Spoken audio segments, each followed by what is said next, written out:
दोस्तों, क्या आपने कभी अपने जीवन में सच्चे प्रेम और निस्वार्थ सेवा का अनुभव किया है? जीवन की सबसे बड़ी सीख एक ऐसी कहानी है जो आपको इस बात पर सोचने के लिए मजबूर करेगी कि हमारे जीवन में असली रिश्तों की क्या अहमियत है। सुने और जानें कि क्यों यह कहानी आपके जीवन को बदल सकती है। दोस्तों, जीवन की सबसे बड़ी सीख, the greatest lesson of life. एक समय की बात है, एक जंगल में सेब का एक बड़ा पेड़ था। एक बच्चा रोज उस पेड़ के पास खेलने आया करता था। वह कभी पेड़ की डाली से लटकता, कभी फल तोड़ता, कभी उछल कूद करता था। सेब का पेड़ भी उस बच्चे से काफी खुश रहता था। कई साल इस तरह बीत गए। अचानक एक दिन बच्चा कहीं चला गया और फिर लौट कर नहीं आया। पेड़ ने उसका काफी इंतजार किया, पर वह नहीं आया। अब पेड़ उदास हो गया था। काफी सालों बाद वह बच्चा फिर से पेड़ के पास आया, लेकिन अब वह कुछ बड़ा हो गया था। पेड़ उसे देखकर बहुत खुश हुआ और उसे अपने साथ खेलने के लिए कहा, पर बच्चा उदास होते हुए बोला, अब मैं बड़ा हो गया हूं, अब मैं तुम्हारे साथ नहीं खेल सकता। मुझे अब खिलौने चाहिए, लेकिन मेरे पास खिलौने खरीदने के लिए पैसे नहीं है। पेड़ बोला, उदास मत हो, तुम मेरे फल सेब तोड़ लो और उन्हें बेचकर खिलौने खरीद लो। बच्चा खुशी खुशी फल तोड़कर ले गया, लेकिन वह फिर बहुत दिनों तक वापस नहीं आया। पेड़ बहुत दुखी हुआ। अचानक बहुत दिनों बाद बच्चा, जो अब जवान हो गया था, वापस आया। पेड़ बहुत खुश हुआ और उसे अपने साथ खेलने के लिए कहा, पर लड़के ने कहा, मैं तुम्हारे साथ नहीं खेल सकता, अब मुझे अपने बच्चों के लिए घर बनाने के लिए पैसे चाहिए। पेड़ ने कहा, मेरी शाखाएं बहुत मजबूत हैं, तुम इन्हें काट कर ले जाओ और अपना घर बना लो।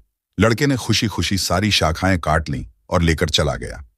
उस समय पेड़ उसे देखकर बहुत खुश हुआ, लेकिन वह फिर कभी वापस नहीं आया और फिर से वह पेड़ अकेला और उदास हो गया।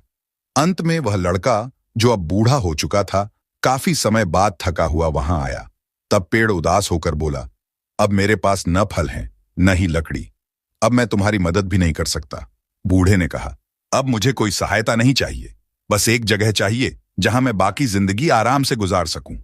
पेड़ ने उसे अपनी जड़ों में पनाह दी और बूढ़ा हमेशा वहीं रहने लगा। कहानी की सीख, यही कहानी आज हम सबकी भी है। मित्रों, इसी पेड़ की तरह हमारे माता पिता भी होते हैं। जब हम छोटे होते हैं तो उनके साथ खेलते हुए बड़े होते हैं और बड़े होकर उन्हें छोड़कर चले जाते हैं और तभी वापस आते हैं जब हमें कोई जरूरत होती है। धीरे धीरे ऐसे ही जीवन बीत जाता है। हमें पेड़ रूपी माता पिता की सेवा करनी चाहिए, न कि सिर्फ उनसे फायदा उठाना चाहिए। इस कहानी में हमें दिखाई देता है कि उस पेड़ के लिए वह बच्चा बहुत महत्वपूर्ण था और वह बच्चा बार बार जरूरत के अनुसार उस सेब के पेड़ का उपयोग करता था, ये सब जानते हुए भी कि वह उसका केवल उपयोग ही कर रहा है। इसी तरह आजकल हम भी अपने माता पिता का जरूरत के अनुसार उपयोग करते हैं और बड़े होने पर उन्हें भूल जाते हैं। हमें हमेशा अपने माता पिता की सेवा और सम्मान करना चाहिए। माता पिता की सेवा ही सच्चे प्यार का प्रमाण है। उनकी देखभाल करना ही जीवन की सबसे बड़ी खुशी है। आपको बस यह करना है। 8. अपने माता पिता और प्रियजनों के साथ रिश्तों की अहमियत को समझें और यह सोचें कि आप उन्हें कितना सम्मान और प्यार दे रहे हैं। 2. अपने माता पिता और परिवार के सदस्यों को अधिक स्नेह और सेवा देने की कोशिश करें। 3.